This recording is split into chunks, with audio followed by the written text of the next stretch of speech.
Well, J-Dog was right again. He said let the saw cut the pipe, don't force it, and I did.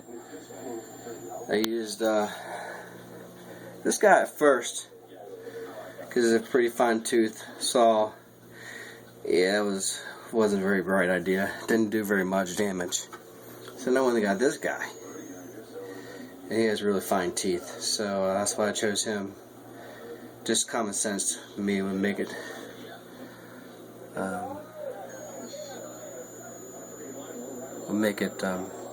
cut smoother.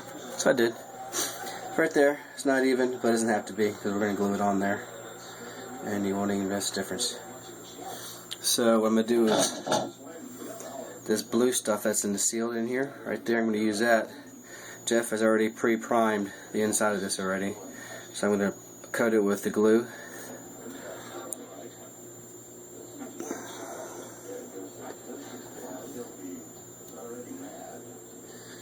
Yeah, it doesn't look right.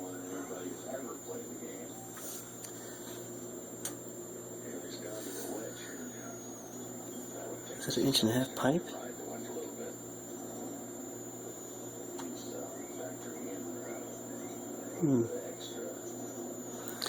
Yeah, I'll get back to you on that.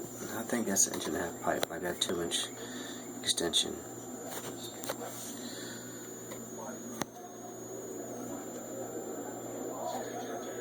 What did I cut off? Alright, this is what I cut off here.